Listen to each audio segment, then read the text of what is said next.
a sleep study last night. So, those are always fun. So I had to do a sleep study, which is fine. That's no big deal. I didn't have a problem doing that. But the gentleman said, "What time do you normally wake up?" And I said, "I wake up at 5." Thinking, okay, just he was just asking me because they wanted to know. No, that dude came in the room at 5 o'clock and was like, you don't have to go home. And so that's where I was. That's where I was this morning doing a sleep study. So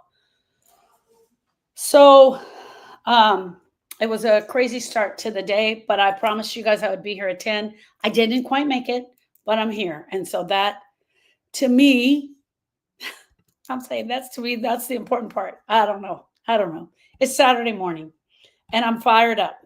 I'm so excited. I'm really excited. And I'm not kidding about this. I'm truly excited. Erica's going to be here tomorrow. She's going to be sharing about her book. So I'm telling you guys that up front. She absolutely is going to be sharing about her book. I'm as proud as hell of her. She did something. She did something to honor her boys and about her love for them and her whole life. She really shares her whole life, and it's actually quite interesting. So that she's going to be sharing about the book. But more importantly, I think, is that she's going to be sharing about Mother's Day. She's going to be sharing about what it was like for her on the first Mother's Day. What was it like for her to survive that Mother's Day without her kids, like going through that whole thing, right? So I'm excited for her to be here. I actually offered her to do it by herself. She's like, "No, you have to do it with me," which I think is so funny. Not that I wouldn't do it with her, but that she actually, um, you know, I don't know, the big sister who's always the pain in the butt, but you know, we'll bring it up tomorrow. I promise you. So how that's going to work tomorrow? Erica Patrice Honore is going to be here tomorrow, and she is the mother of Austin and Donovan, who I share quite often, and she's going to be sharing surviving the first Mother's Day without her boys and every subsequent Mother's Day and how it is showing up for her right now and on Mother's Day as well. Okay, so today on the live, I want to talk about how, hey, Christy, I love it. I love that you're here. How grief doesn't care what day it is. You and I care. You and I care what day it is, but guess what? Grief doesn't care. That is 9 a.m. Central Standard Time. And I'm going to come on here at 8 a.m. first and just be talking to everybody. If you are a member of the Facebook group, the Grief School, the live will stay in there. I'm going to pin it to the top so you will have it forever. Grief doesn't care what day it is. I did a training on Mother's Day last Sunday. We did Sundays with Sharon. Sundays with Sharon is when there's an important topic and I have to come in and discuss it with you. When there's something that's just eating at me and I want to share with you, that's a Sunday with Sharon. But when I know you guys are getting ready to struggle with something, I want to do a Sunday with Sharon. So last Sunday I did Mother's Day. And so for the last 5 days, I've been doing kind of like different things about holidays, not necessarily Mother's Day, because I really want you guys to hear from Erica and what she has to say. Grief doesn't care. Hey, Sharon, can you smell? No. Grief doesn't care what day it is. It doesn't care what day it is. It doesn't care what time it is. It doesn't care what you're doing. It doesn't care who's there. It just don't care. It doesn't. I'm sorry. I wish I had a different story for you.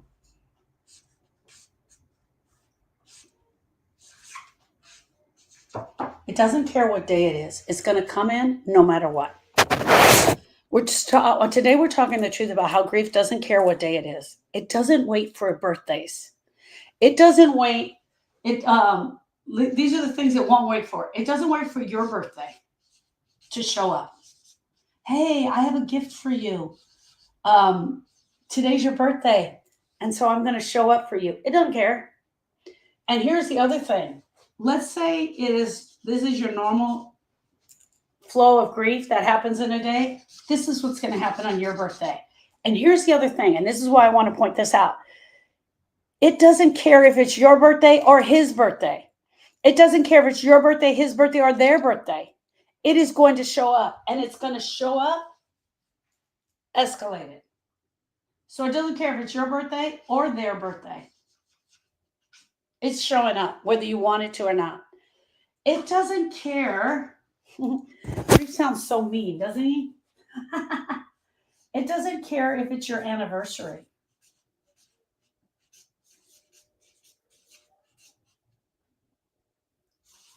And when anniversaries, the anniversary of their death,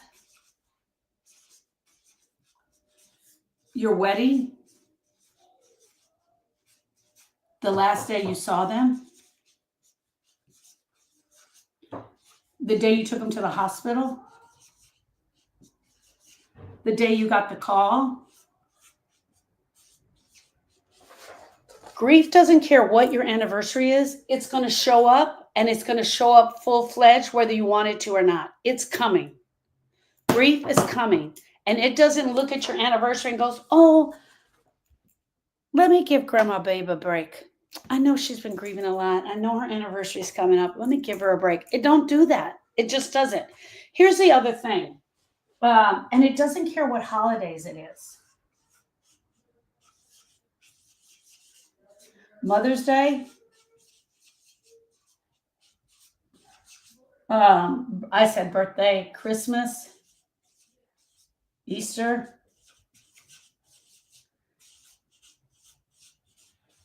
Groundhog Day. It doesn't care. It'll show up for all of those. And why do I always say Groundhog Day? I want to make a point for you guys on Groundhog Day. The holiday may not be a day that you celebrate.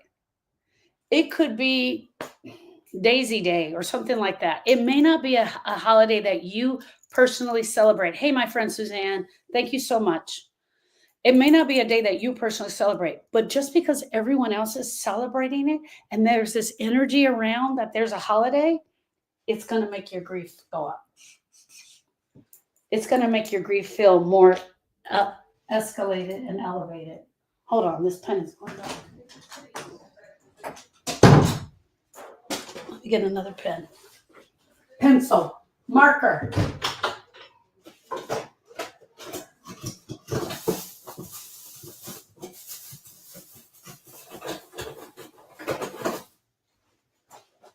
Sorry about that.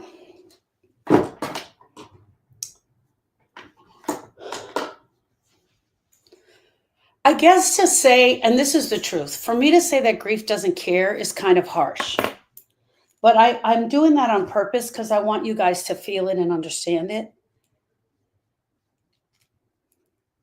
I think that grief, I don't want to change the subject, but I think that grief cares, but it also knows that there's these windows that it can get into in your life, and it can force you to pay attention. And one of those windows that it gets in on is the holidays. But for the most part, it doesn't take the holidays off. Just because your work calendar says that you don't have to work on Martin Luther King Day, just because your work calendar says that you don't have to work on 4th of July, grief doesn't have that work calendar. And it doesn't go by that work calendar, and it doesn't apply by that work calendar. And here's the other thing. Because it doesn't have that work calendar and it doesn't have those holidays off, those federally funded holidays, because it doesn't have those holidays off, it can ambush you out of nowhere. Hear me. You know you're grieving. You know you're in pain. But I'm telling you, the amount of grief that will come up on a holiday is huge. The way the grief escalates on a holiday is absolutely huge, and you will feel ambushed. It can be a Tuesday afternoon. It can be a normal routine day for you. And all of a sudden, you remember it's one of your anniversaries. And these are random anniversaries. This is the last, here's some of the last day that he ate. You guys, I'm not knocking these anniversaries. They're yours and they're beautiful. And these are the ones I help you work through. But this anniversary, the last day, day that he ate, July 2nd, 2015, you remember that thing like it was the day that he was born. You remember that thing. Why? Because that's the day I got to feed him. That's the last day I got to take care of him. That's the last, and fill in the blank there. It becomes an anniversary for you that we live over and over and over again. And grief don't care about that. It's coming anyway. So let's say you're driving down the street, you're not really paying attention, and it's July 2nd. It's July 2nd, and all of a sudden you notice, oh, this is the last day that I fed him. What happens when you notice this? A memory starts to happen in your brain. A memory starts to happen in your brain, and then you start living that memory. Once you start having that memory of that anniversary that you've attached to it, it starts to send emotions to your heart. And you start feeling that. And then here we go. The grief starts to go up.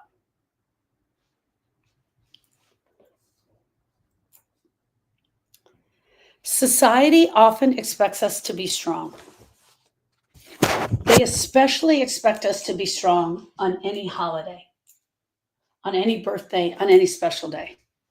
Here's the other thing. They don't expect us to be strong. They don't expect to celebrate it with you.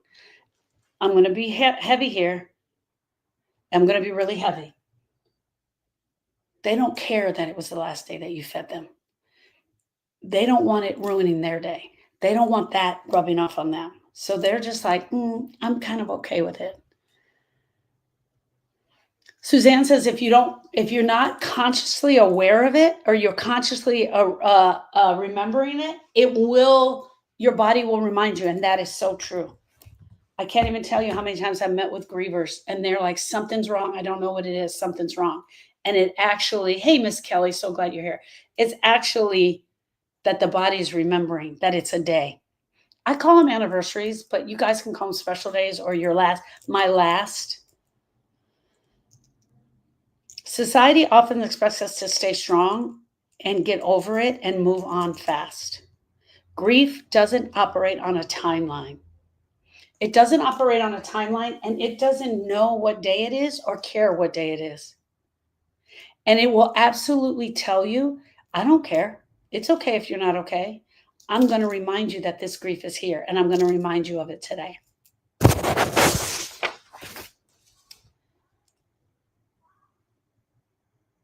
I remember a day when it was after my dad had died, after my father passed, and I was still living in California, and I flew out to Texas. I flew out to Texas because my brother-in-law always celebrates his birthday in a big way. He always has and probably always will. And he has these massive parties. Now he has 2 or 3 other friends that have their party in the same month, and so they all get together, and they have these huge parties. The year that I came, it was a community party. It was a community. Everybody from the community was there. But prior to the day before the party, we had a private little get together with just cousins and family. And I remember walking up and I was saying hi to everybody. And I was like, hi. And I was just enjoying the day. I was sort of enjoying the day. I wasn't grieving.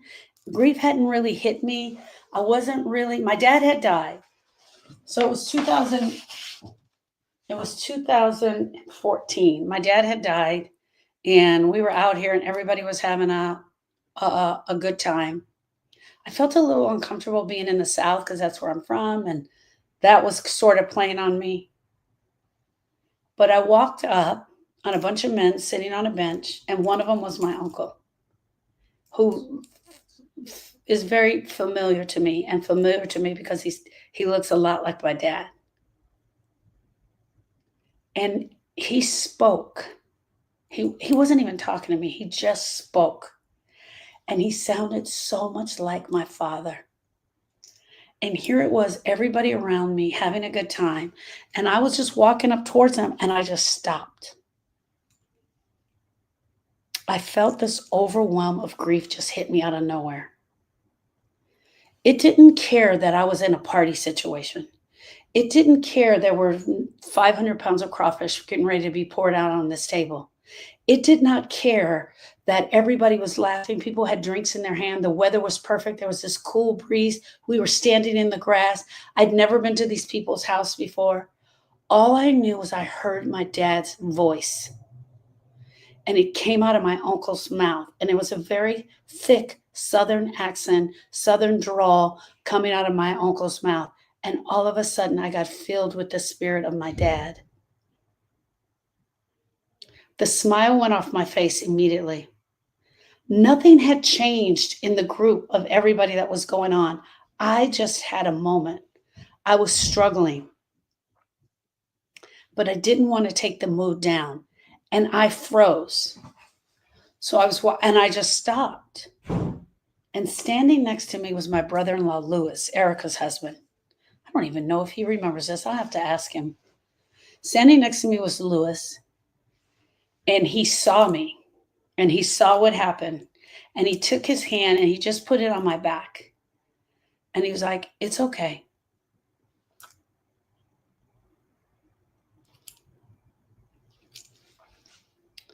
I didn't want to change the mood or the energy, but the grief didn't care.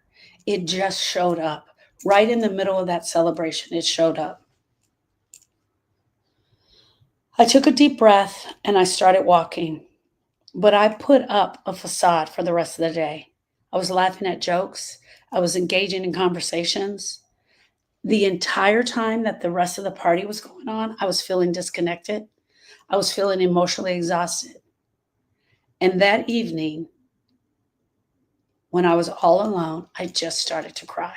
I realized how drained I was. That one memory, the sound of my dad's voice could take me out like that. This is one of the things that I want to talk to you guys about, is that the thing we need to learn from these moments is that we have to honor our emotions when they show up, because grief is just going to show up. It just is. It's going to show up at the least inopportune times, and most of us are not prepared for it. Have you ever felt pressure to appear okay during a special occasion? Edith says, "I feel hurt. I lost my best friend, my rock, and she loves me no matter what." I lost my best friend too, Edith. My heart to yours. And I share about her quite often. I'm glad you're here. What is her name, Edith? Have you guys ever felt the pressure to appear okay, even while at a special occasion? How did that experience affect you emotionally? I want you guys thinking about that. How did that experience affect you emotionally? Just Me says all the time. Celie says yes. Grandma Babe says yes. Susanna says definitely didn't last night as I was walking through the woods. Yes, I just passed Easter. Dawn said draining. Gen X says. Gen X Angie. Rosie says yes. I want to tell you guys this myth. Okay, there's a myth out there, and we do it to ourselves. And there is a myth that certain days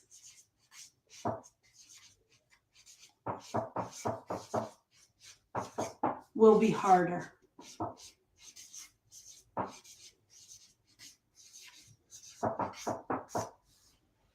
I don't think it's a myth. I think it's a thought.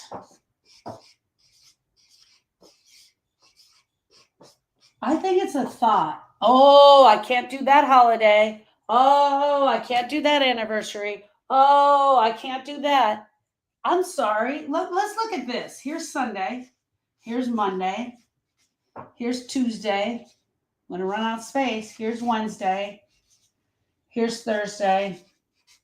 Friday. Saturday. Let's do our grief levels. And this one right here is the holiday. It's going to be Thanksgiving. On a scale from 1 to 10. Grief is a 9 on Sunday. It's a 9 on Monday. It's a 6 on Tuesday. But now, Tuesday evening, we start gearing up that the grief is going to get worse. So now we automatically have the thought, this is hard. So we start gearing up for it because it's supposed to be hard. Now this becomes a 100. And this is a 100. And this is a 100. All because of the thought certain days will be harder than others. And here's the holiday. Because we have the thought, I'm here to tell you that grief is absolutely exhausting. Grief is absolutely heavy. Grief absolutely will take you out, but it takes you out of all the days. But because we have a thought going through this, now, I'm not saying, hear me out. I'm not saying you're not going to feel heavier grief on Thanksgiving, on Mother's Day, on Father's Day. That's not what I'm saying. I'm saying that I want you guys to understand the grief is here 365 days. Some days it's a 1, some days it's a 10. 365 days, we have grief. When you're in an active grieving experience, when you're on your grief healing journey, you're going to feel it in that range from a 1 to 10 every single day. But just because it's a holiday doesn't mean it's automatically going to be a 100. It is a thought that we put on ourselves that this holiday is going to be bad. It's going to be heavy. I'm not going to be able to make it through. It's going to be heavy. It's going to be your first without him. It's going to be painful. I'm not saying any of that is not true, but we can make it worse than it needs to be. We can make it heavier than it needs to be. They're all going to be different, and we need to accept them where they are. My dad loved the holidays. He even got into the holidays. He got into decorating with my mom. It was funny as he got older, right? He always loved the holidays. He made sure that we had great holidays. The holiday that really gets to me with my dad is Thanksgiving. It connects to me with Thanksgiving. He would start talking about Thanksgiving a month before Thanksgiving came, right? So yes, I put the energy there. Yes, I had the thought there. It's not still that way for me, but it absolutely was there. People often assume that specific dates like anniversaries, holidays will be the hardest. Sometimes it's the ordinary days that are the hardest. Sometimes it's just Monday. Monday is hard. And there's no rhyme or reason to go with it. Monday is just hard, and that's it. It was just a regular Monday, and it was hard, and I couldn't get past it.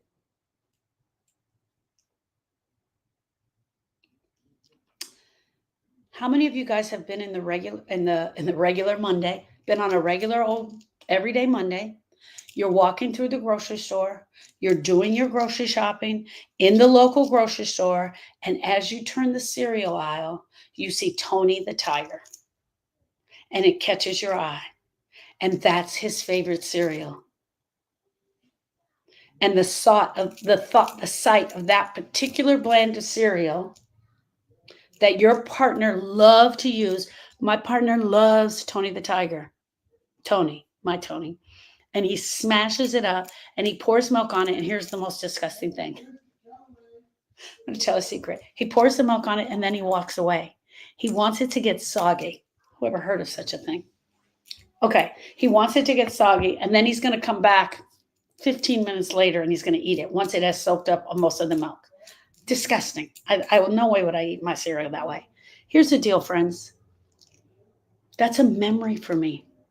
That's a memory for me that any old day Monday in the grocery store, walking down the cereal aisle, if Tony wasn't here, I could totally see that happening to me.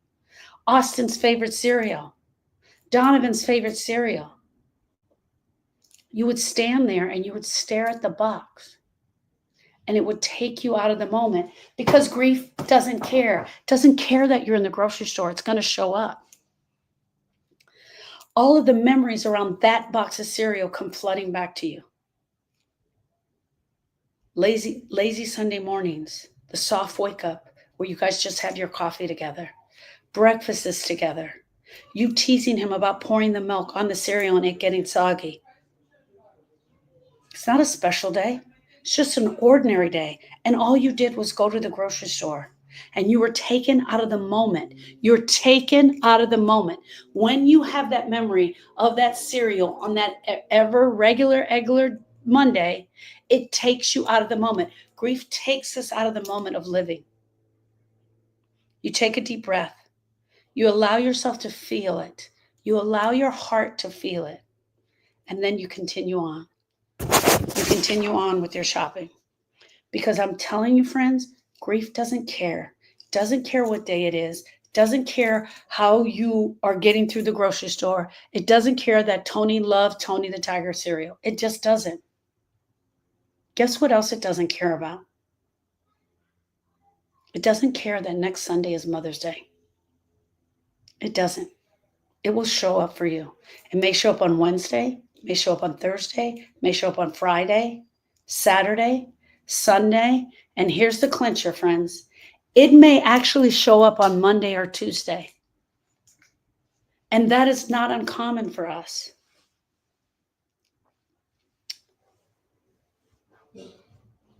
Have you ever been surprised? Here's my question for you. Have you ever been surprised on just an ordinary day that you got triggered and the grief was the worst ever that day?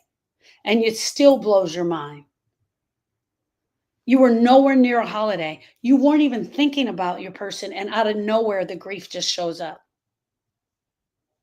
Yes, because that's what grief does. It's going to show up whenever it wants because it doesn't care. All right.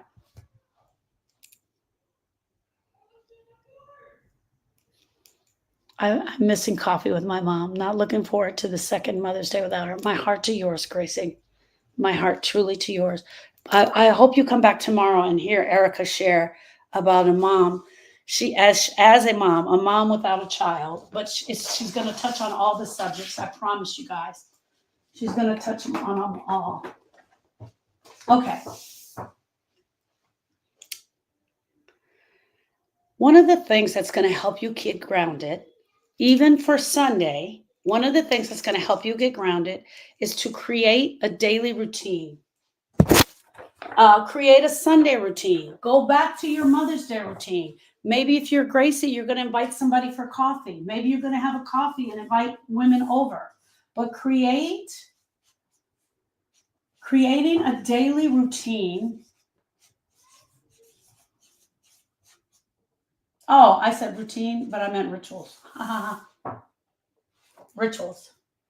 Let's spell that right. I meant it's rituals. That's going to be in my notes, so I want to write it. Creating daily rituals will help you and ground you and help you keep as soothing. It'll help soothe you. This is not going to take the grief away. I'm not giving you tips to take the grief away.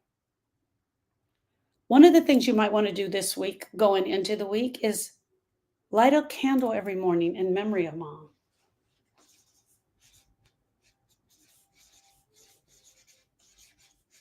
Light a candle when you're home. Just have a candle. Jesus, Sharon. Light a candle, not a non-heavy candle. Light a candle. Light a candle every morning as you're home to honor Mom. Light a candle on Wednesday. Light a candle as you're having your coffee, Gracie, in honor of your loved one. This is not going to take the pain away. Dawn says she burns a candle every day for her son. I love that. Thank you, Suzanne, for the finger hunt. Write something in your journal. Write something about them.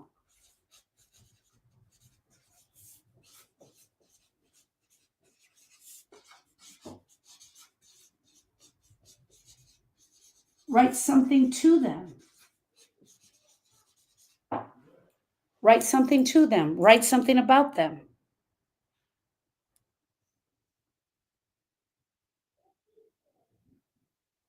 Write about your feelings. Write about what you plan to do for the holiday. Write about how you're going to miss them on this holiday. Take a walk and reflect.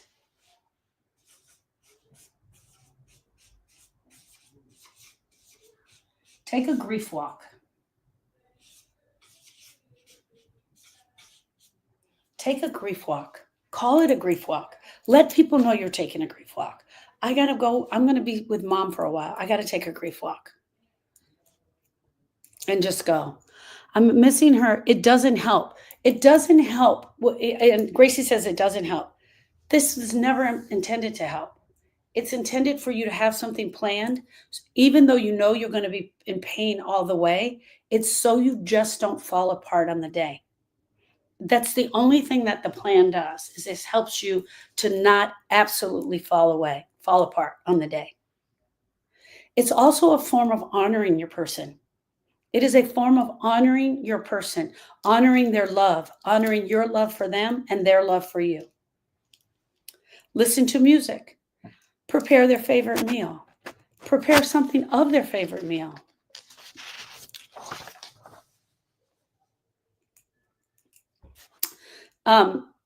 Ash Marie, I'm going to come into TikTok as soon as I'm done with this lesson, and I'll address that. Jenny says, I started an altar with candles and photos of Alan. I love it. When I'm having a tough day, it's comforting.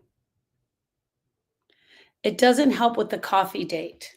Well, it's probably the way you're doing it, Gracie. Are you inviting someone to coffee who's willing to listen about mom? Are you inviting someone to coffee and you're going to, I want to talk about how much I miss my mom, how we used to do these coffees? Or are you inviting someone to coffee and then you just have to miserably be in pain, listen to them? That's not going to help. That wouldn't help me either. Dawn said, I did the same thing, Jenny. Creating daily rituals provides comfort. It's also you gathering a sense of control over the grief. It's you gathering a sense of control of the unpredictable. You gathering a sense of control over amidst the unpredictability of the grief. It's showing up whenever it wants to. You kind of take control of it. And you're like, I'm going to have you come, but you're coming here Wednesday when I go out to coffee with my friend Suzanne so that I can share about my grief. And Suzanne is such a great listener. She allows you to share about your grief there. And she listens as a heart with ears. Lighting a candle is not going to take your pain away. Writing in the journal is not going to take your pain away. Taking a walk and reflecting on mom is not going to take your pain away. Listening to a song or preparing their favorite meal is not going to take your pain away. I'm not standing up here as a fool telling you guys if you light a candle, your pain will go away. That would be bullshit, and I would never do that. What we're doing is we're trying to look for a way that we can lessen the pain.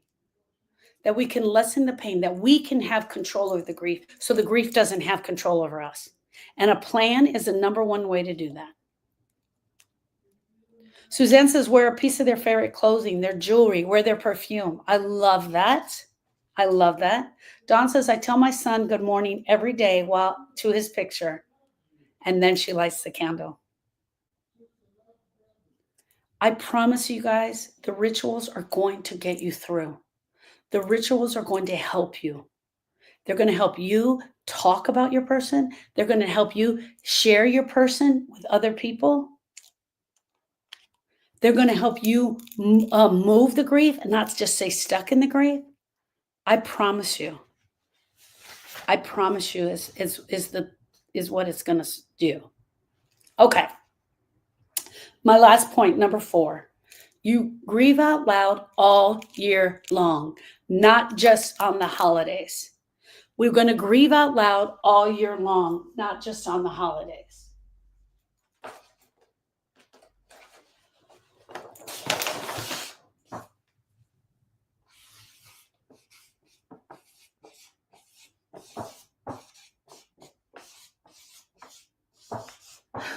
Grieve out. I just had this thought. Grieve out loud doesn't mean you walk in every place you go and there's a group of people and you're, I'm grieving. No.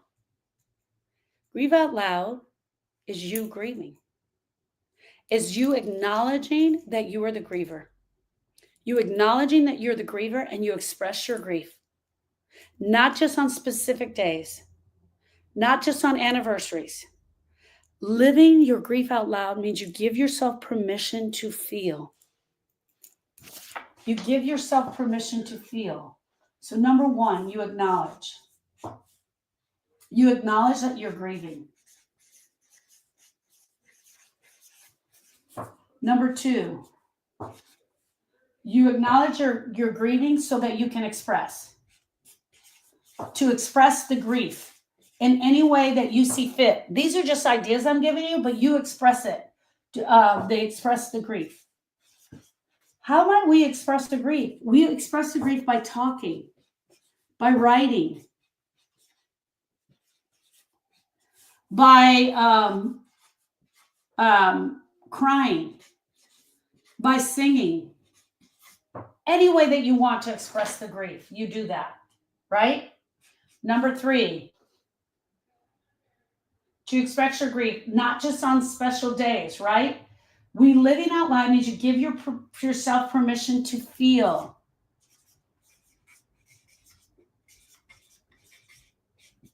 Even when it doesn't feel good, even when the coffee dates don't feel good, you talk about the coffee dates. You talk about the energy. You give yourself permission to feel emotions. Grief is an emotional experience that takes place in our heart. Grief are the emotions. Grief are the emotions that are coming out of our heart. Grief is the pain. Grief is the brokenness. Grief is the joy. Grief is the laughter. Grief is the cussing that you want to do at everybody.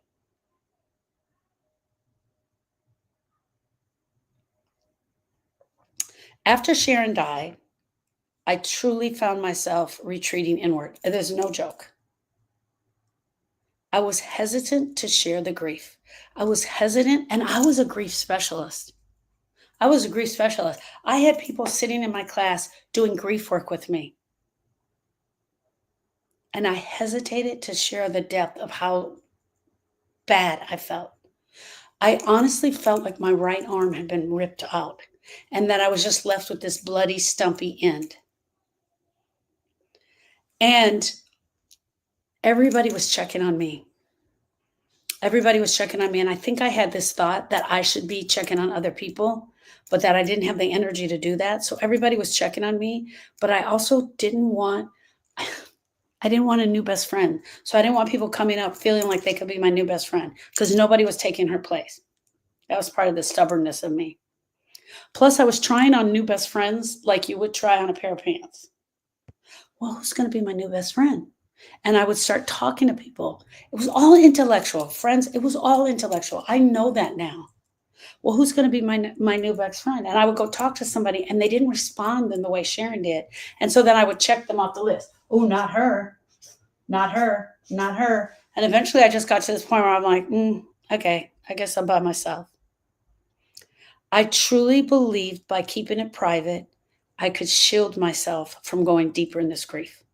I could shield myself from the pain.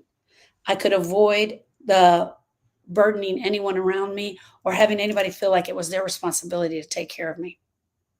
But what ended up happening is I absolutely was prolonging the grief. The silence intensified, my sense of isolation intensified, and then COVID came, which added to it. Then Tony and I moved the state, which added to it. It only added to it even more.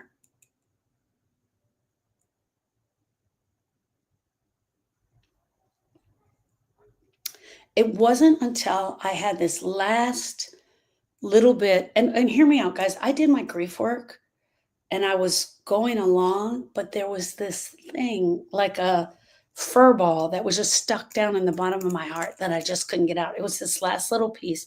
And the only way I can describe it is that I felt better in my grief, but I felt like I still have this one piece to get out. And it wasn't until I mustered the courage to speak openly about it, to have a crying fit, to allow those emotions to come out, to grieve it out loud, that I absolutely was able to get it out. It was a sense of relief. I share about Sharon all the time in here. She was my absolute best friend. I need her still today. I long for her still today, but the pain of the grief, I don't have. The missing her, I probably will always have, but the intensity of the missing her is not the same. Through this journey, through the journey of losing Sharon, I have learned that expressing my grief only is not expressing the grief is a sign of weakness, but it is a huge vital step. It's a huge vital step in us learning how to move beyond our grief. It absolutely is. How do you guys express your grief daily? Do you talk about it? Do you share with others about it? Do you share with the grief with others? Do you journal?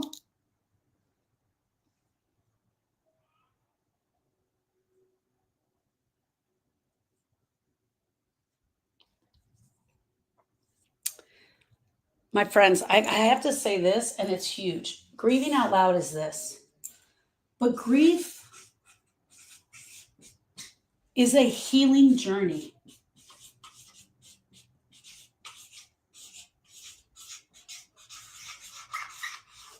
It's about you and your person. When you start to become the griever and you're ready, you step onto the healing journey.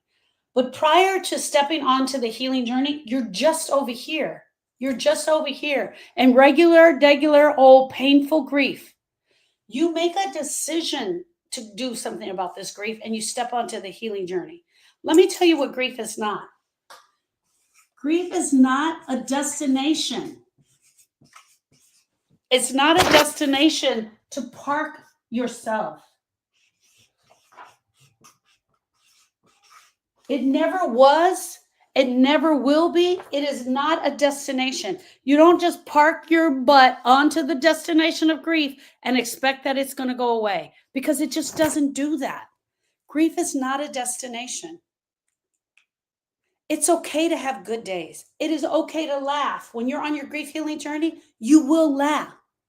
You will tell jokes about them. You will share stories about them.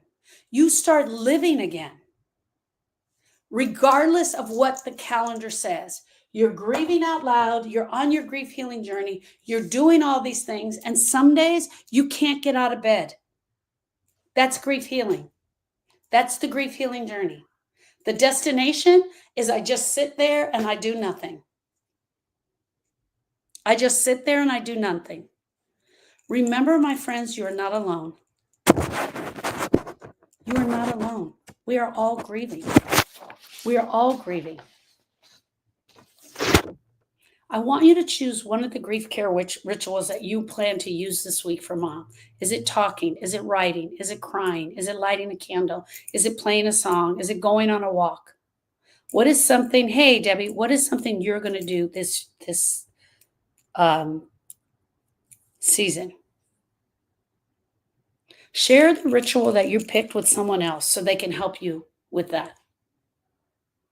Check in with yourself daily and see how you're doing in the grieving out loud. Are you ready to join the grief healing journey? Are you ready to go after this grief? Are you ready to go after this grief? Or are you just going to stay in this destination of broken? Are you just going to sit there and be like, well, this is where I'm at, and this is where I'm going to stay? Here's the deal, friends. Grievers have choices. Staying in the destination is one of those choices. You choosing not to move beyond the grief is a choice. I'm not going to drag you because you're probably too heavy for me. I can't drag you onto the grief healing journey. Don't call me and give me your friend's phone number, because I ain't calling her. If she wants to get on the grief healing journey, she will do that. It is completely up to her. All right, friends, important information. Tomorrow at 8 a.m., I'm going to come in TikTok. Tomorrow at 9 a.m., Erica's coming on live. She's going to share what it was like going through a holiday without her boys, both times. What is the difference between the two? She's going to be sharing everything that we can think of, and we are going to be answering any question that you guys have. So please bring your questions. It is at 9. Erica's coming on at 9 a.m. Central Standard Time. I'm coming on at 8 a.m. Central Standard Time. Thank you, Suzanne. And I'm going to come on to the TikTok for an hour live, and then we're going to go into Facebook, Instagram, and YouTube. We're going to be in both Facebook groups. If you can't make it, if you're sleeping in, if you're having a quiet wake up, a soft wake up, that's what we call them, a soft wake up. If you're having a soft wake up and you just don't want to do it, the recording will stay in the Facebook group, but you have to join the Facebook group to see it. I will pin it to the top of the page. Erica has just written a beautiful book, and we will be sharing. She'll be sharing from that book. Oh my gosh, she's gonna kill me. She wrote a book. It's called Love, Life, and Living. And it's all of that. It's not just about losing the boys, it's about losing herself, finding some of herself. Thank you, Suzanne. The Facebook group is called The Grief School. Tuesday from 1 to 3 Central Standard Time is Grief Study Hall. It's a free event that I give back to the community. It's my way of giving to the community of women who are grieving. Every Tuesday, I teach a lesson, and they are amazing lessons. There's amazing women in there sharing their grief and moving beyond their grief.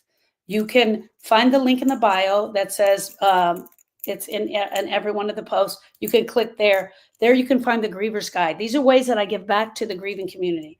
The Griever's Guide, it's the best definition of grief I could find. Grief Study Hall, every Tuesday from 1 to 3. The lives. I'm live today, this morning. I will be back live tomorrow, and I will then be back live on Tuesday evening at 8 Central Standard Time. I'm sorry, 8:30 Central Standard Time. I'm come live Tuesday, Wednesday, Thursday, and Saturday. 4 days a week, you can catch me live.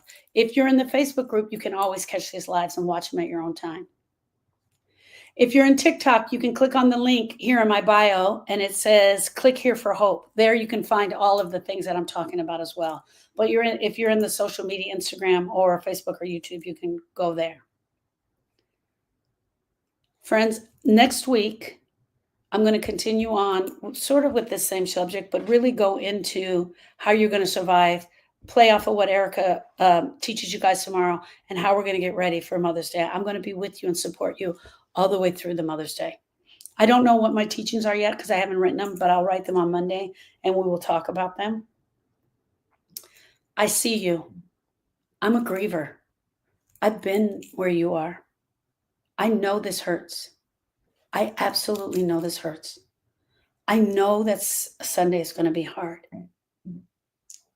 But hard doesn't mean no, doesn't mean undoable, doesn't mean that we can't get through it. Together, we can get through it. I promise you.